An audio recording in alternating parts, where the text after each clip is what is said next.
Afternoon students, good afternoon students. आज हम लोग 4BCA 4B.Com कंप्यूटर एप्लीकेशंस की संयुक्त class system analysis and design अर्थात सैड के अंतर्गत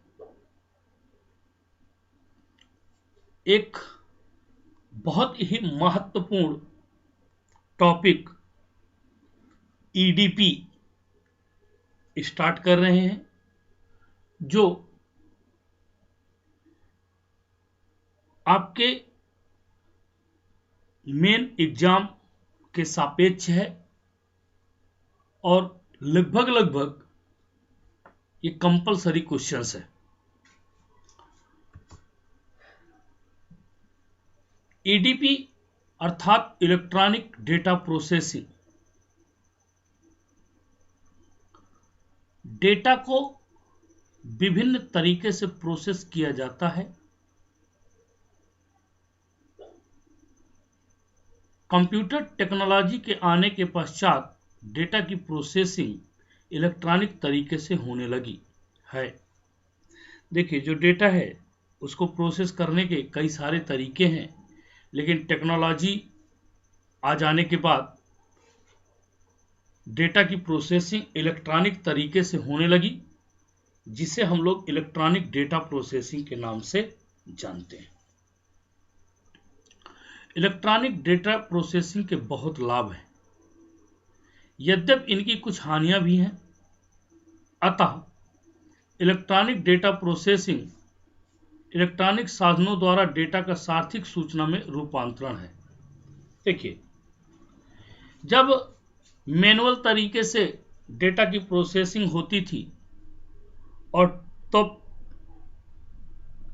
हम लोग टेक्नोलॉजी की ओर रुख किया, फिर टेक्निकल तरीके से डेटा की प्रोसेसिंग होने लगी,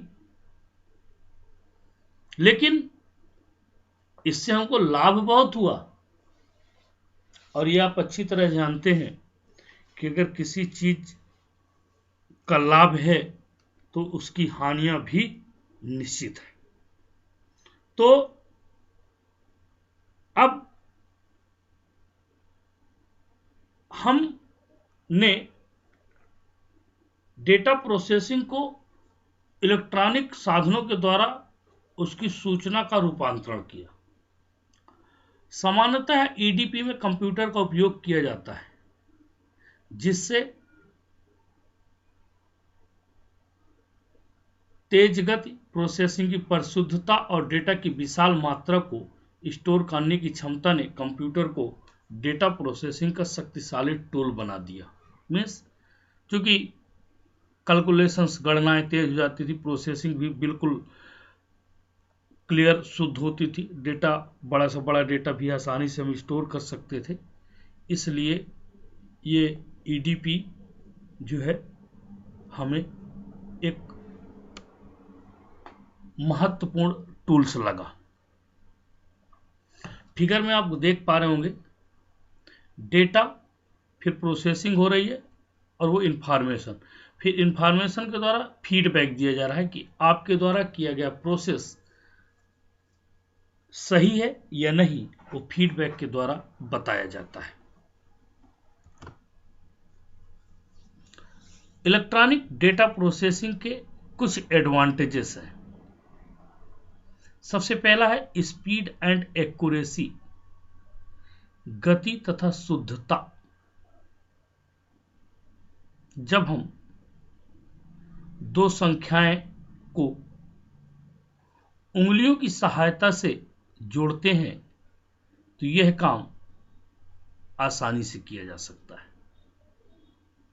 परंतु उसी कार्य को जब हमें बड़े लेवल में करना हो, अर्थात 100 अलग अलग गिनतियों को जोड़ना हो, तो वो जरा मुश्किल हो जाता है। इसके लिए हम कैलकुलेटर का यूज करते हैं। लेकिन कैलकुलेटर का भी यूज एक दायरे तक ठीक है, बड़े लेवल पे वो भी फेल हो जाता है। तो और कैलकुलेटर की कहानी तो ये है कि आने वाला आउटपुट सही है या नहीं, इस बात की गारंटी नहीं दी जा सकती। लेकिन यदि इसी के विपरीत हम किसी डिपार्टमेंटल स्टोर की ओर देखें, जहां पर सेल्स पर्सन बार कोड के द्वारा कीमत किसी टर्मिनल पर दर्शाते हैं तथा उससे जुड़े सॉफ्टवेयर और प्रिंटर तुरंत ही आपको बिल निकाल देते हैं। आप लोग मॉल वगैरह में सामान खरीदने गए होंगे तो आप देखते होंगे एक मशीन रहती है, किसी भी प्रोडक्ट में एक चिट लगी होती है और उस मशीन को उससे प्रोसेस करते हैं और उनके कंप्यूटर स्क्रीन पर कितने का वो प्राइस है वो डिस्प्ले होता है, फिर वो क्वांटिटी डाल देते हैं 2, 4, 6, 10 और वो कैलकुलेट करके आपको प्रिंटर के द्वारा प्रिंट करके प्रोवाइड कर देता है। और यह इलेक्ट्रॉनिक बिल होती है जिसमें तीव्रता भी होती है, गति भी होती है और शुद्धता भी होती है। ये इसका पहला एडवांटेज है। दूसरा एडवांटेज है डिसीजन मेकिंग कैपेबिलिटी, निर्णय निर्माण क्षमता। सूचना का मुख्य उद्देश्य आपको यह निर्णय लेने में सक्षम बनाना कि आपके लिए क्या महत्वपूर्ण है। अतः ईडीपी आपको निर्णय लेने में मदद करता है। मीन्स कोई भी कार्य करने जा रहे हैं, किसी भी कार्य को शुरू करने से पहले हम उसके एडवांटेज और डिसएडवांटेज के बारे में जानते हैं। नहीं जानते हैं तो जिसने उस कार्य को किया है उससे उसका एक्सपीरियंस शेयर करते हैं, लेते हैं, बात करते हैं उससे। इससे हमें निर्णय लेने पर मदद मिलती है। नेक्स्ट है minimization cost in data processing.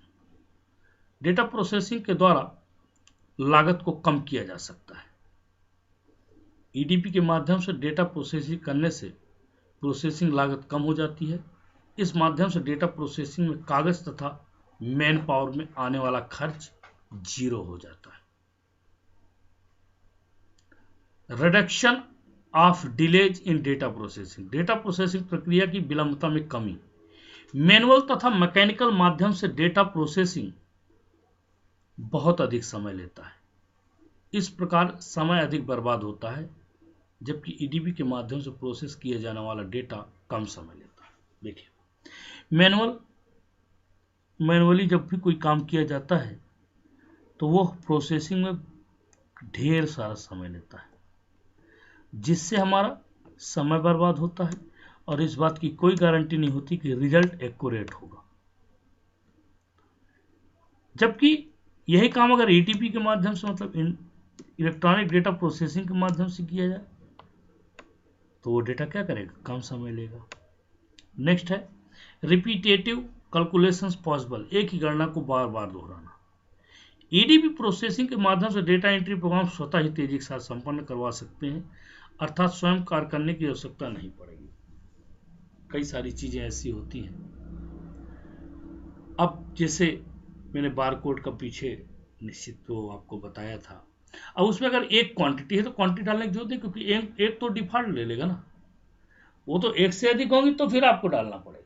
अब मान लीजिए इसी तरह से 50 लोग लाइन पे लगे हैं, सभी ने एक एक सामान लिया, तुरंत बिल कट जाए। तो रिपीटेटिव कैलकुलेशंस पॉसिबल है इसके साथ। अब अगर एडवांटेज है, अगर आप में कुछ अच्छाइयां हैं तो बुराइयां भी आपका साथ नहीं छोड़ेंगी, तो जिसे हम डिसएडवांटेज ऑफ ईडीपी कहते हैं। आउटपुट की क्वालिटी मूल रूप से इनपुट की क्वालिटी पर निर्भर होती है। ईडीपी के दौरान अंतिम इनपुट में कोई परिवर्तन नहीं किया जा सकता। कहानी वही है, बार कोड में जो लिखा है वही उसका मूल इनपुट है। बाद में वो चेंज करना चाहे वो चेंज नहीं हो सकता, ये डिसएडवांटेज है।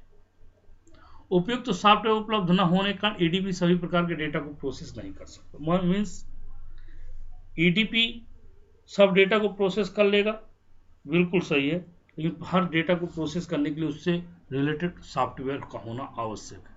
यदि वो हमारे पास नहीं है तो ये पॉसिबल नहीं है कि वो सभी डेटा को प्रोसेस कर पाएगा।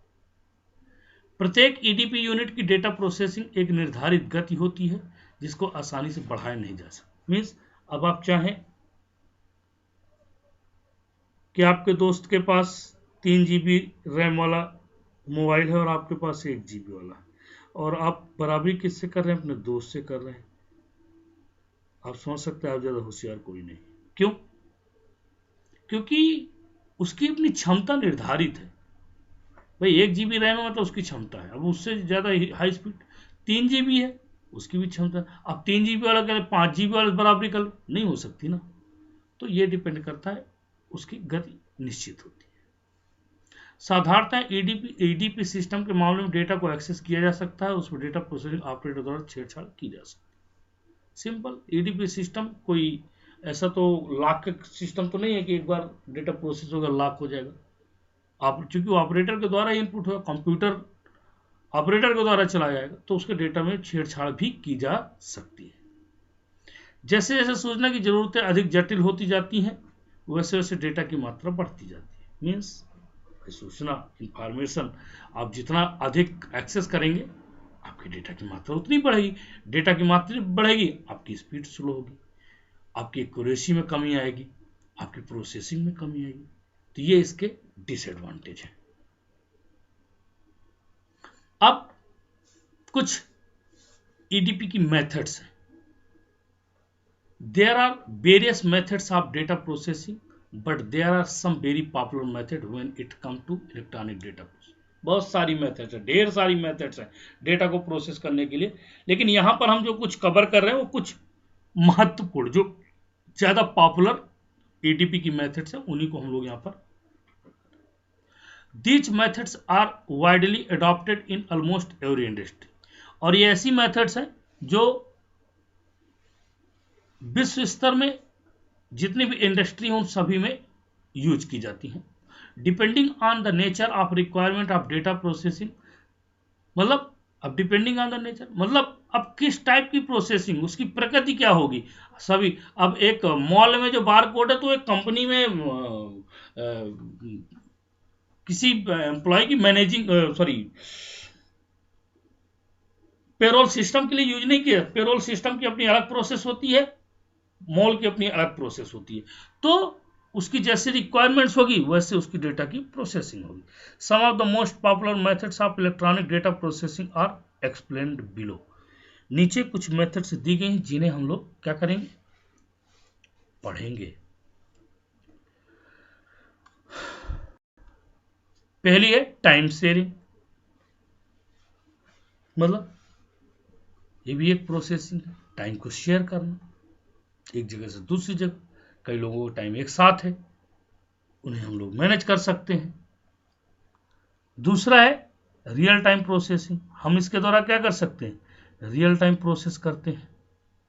रियल टाइम प्रोसेस का मतलब कि ऐसा फील हो कि हमारे द्वारा किया जाने वाला कार्य एकदम हम ही कर रहे हैं। ऑनलाइन प्रोसेसिंग, जो भी प्रोसेस ऑनलाइन कंप्यूटर के ऊपर होती है। मल्टी प्रोसेसिंग, एक समय में एक से अधिक लोग काम कर सकते हैं। मल्टीटास्किंग, एक आदमी एक समय में जैसे कंप्यूटर में गाना भी सुन रहे हैं, वीडियो भी नोट्स भी बना रहे हैं, प्रिंट आउट भी दे रहे हैं, ये मल्टीटास्किंग के अंतर्गत आता है। इंटरेक्टिव प्रोसेसिंग, मतलब लोगों को आकर्षित करने वाली प्रोसेसिंग भी की जा सकती है। बैच प्रोसेसिंग, मतलब बैच प्रोसेसिंग का मतलब होता है आप लोग ऑपरेटिंग 4BC ऑपरेटिंग सिस्टम पढ़ रहा है तो बैच प्रोसेसिंग के बारे में जानता होगा। बैच प्रोसेसिंग का मतलब होता है हर चीज का एक स्लॉट टाइम निश्चित होता है, इस टाइम पे इसको, इस टाइम पे इसको, इस टाइम पे इसको, और वो उसी टाइम पर प्रोसेस होती है, उसके अलावा दूसरे को उस समय मौका नहीं दिया जा सकता है। डिस्ट्रीब्यूटेड प्रोसेसिंग, मतलब एक आदमी बैठा है 50 लोगों को एक साथ इंगेज किए, वो डिस्ट्रीब्यूटेड प्रोसेसिंग सिस्टम होता है। तो ये मेथड्स होती हैं। अब कुछ एग्जांपल्स हैं ईडीपी के, इलेक्ट्रॉनिक डेटा प्रोसेसिंग के। It is used in a telecom company to format bills and data calculate the usage based charges. सबसे पहला बड़ा महत्वपूर्ण एग्जांपल है टेलीकम्युनिकेशंस में, मतलब टेलीफोन बिल वगैरह में, क्योंकि उनमें कैलकुलेशन थोड़ी सी ऑड होता है। स्कूल में स्टूडेंट रिकॉर्ड्स को मेंटेन करने के लिए। सुपरमार्केट्स में आपको मालूम सुपरमार्केट्स का काम क्या होता है। हॉस्पिटल्स में मतलब हॉस्पिटल में मरीज की क्या प्रोग्रेस है, इन सब चीजों को मैनेज करने के लिए इसका यूज किया जाता है। अब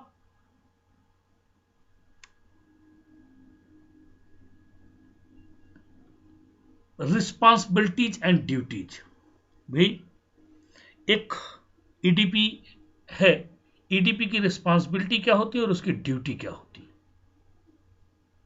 पर्सनल खुद मतलब एक ईडीपी वो क्या क्या करता है, तो पहली उसकी रिस्पॉन्सिबिलिटी होती है EDP department is responsible for all database management. मतलब जो ईडीपी डिपार्टमेंट होता है उसकी जिम्मेदारी होती है डेटाबेस को मैनेज करने के लिए। दूसरी, networking planning implementation is also the responsibility of EDP department. मतलब नेटवर्क प्लान करना और उसका इम्प्लीमेंटेशन करना, ये भी ईडीपी की रिस्पॉन्सिबिलिटी होती है। Installing new system, upgrading of system in various department, अलग अलग डिपार्टमेंट्स में सिस्टम्स को इंस्टॉल करना, उनको अपग्रेड करना। Securities like antivirus, internet security and the responsible for firewall, मतलब जितने भी ऑर्गेनाइजेशन के अंदर सिस्टम लगे हुए हैं उन सभी को सुरक्षा प्रदान करना ईडीपी की जिम्मेदारी होती है, चाहे वो एंटीवायरस के थ्रू हो चाहे इंटरनेट की सिक्योरिटी हो। Daily backup management for all data of company, मतलब कंपनी के डेटा का डे बाय डे बैकअप। पता चला शाम के काम करके गए, रात में शॉर्ट सर्किट हो गए, पूरे कंप्यूटर जल के राख हो गए, कंपनी का पूरा डेटा लॉस हो गया, नहीं, ये ईडीपी की जिम्मेदारी पूरा डेटा का डे बाय डे बैकअप ले। Restore the data for user when ever required, backup लिए हुए डेटा की जब किसी को आवश्यकता पड़ जाए तो उसको क्या कर देना चाहिए, उसको रिस्टोर कर देना चाहिए। मीन्स आपका डेटा मेरे पास है, इस डेटा को आप यूज कर सकते हैं। Solve users problem at there site और बाय अदर कम्युनिकेशन, किसी यूजर की कोई प्रॉब्लम है तो उसके साइट मतलब जहां पर वो काम कर रहा है वहां जाके या फिर दूसरे वे के द्वारा उसको कम्युनिकेट करके उसकी प्रॉब्लम को सॉल्व करना। मैनेजिंग एक्सचेंज सर्वर, एक से अधिक सर्वर कंपनी के अंदर है तो उनको मैनेज करना भी ईडीपी का ही कार्य है। Managing all server data like new reports creation and other timely reports, जितने प्रकार का डेटा सर्वर में है रिपोर्ट्स जनरेट करना और रिपोर्ट्स को टाइमली रिपोर्ट्स के रूप में हैंडल करना। Generally in some company EDP department also look after payroll work as this in the confidential works. वही मैंने भी आप लोगों से डिस्कस किया, पेरोल का मतलब होता है आपके ऑर्गेनाइजेशन पे काम करने वाले एम्प्लॉय, उनकी सैलरी, उनकी छुट्टियां, उनका इंसेंटिव, उनका बोनस, उनको रिक्रूटमेंट, ये सारी चीजें पेरोल के अंतर्गत आती है। तो कुछ कंपनियां ईडीपी डिपार्टमेंट को ही देती है और कुछ जगह ये एचआर डिपार्टमेंट का काम होता है। Printing of reports online printer through networking, मतलब एक प्रिंटर है और हम नेटवर्किंग के थ्रू प्रिंटिंग का काम आसानी से करने का काम भी ईडीपी की जिम्मेदारी में होता है। Fill the requirement of stationery printer cartridge and all consumable, मतलब चाहे वो स्टेशनरी हो, चाहे प्रिंटर हो, चाहे कार्टेज हो, किसी प्रकार की ऐसी चीजें जो प्रॉब्लम्स वाली हैं वो उनका भी काम ईडीपी का होता है, जो आपकी कंपनी के लोगों को पूरा करने का। धन्यवाद, आज के लिए इतना ही काफी है। नेक्स्ट क्लास जो भी होगी उसमें हम लोग एक नए टॉपिक के साथ आगे बढ़ाएंगे। और मैं बार बार हर वीडियो में यही कहता चला रहा हूँ कि मुझे आप लोगों से कोई भी रिस्पांस नहीं मिल रहा है, किसी भी प्रकार का कोई रिस्पांस नहीं मिल रहा है, तो क्या आप इसको खाना पूर्ति समझते हैं या आप लोगों को लगता है कि सिर्फ हम खाना पूर्ति कर रहे हैं? अभी आपके एग्जाम होने हैं, बहुत सारी प्रोसेस होती हैं, तो हम लोग इतनी मेहनत से और इतना समय देकर वीडियो आप लोगों के लिए बनाते हैं, क्लास कंसल्ट कर रहे हैं, इसके बावजूद आप लोगों के पास इतना भी टाइम नहीं मिलता कि आप कम से कम वीडियो को देख तो लें, समझें तो वीडियो को, कहीं कोई समस्या हो तो हमको बताएं। तो आप लोग कम से कम कोई ना कोई रिस्पांस तो दें। धन्यवाद।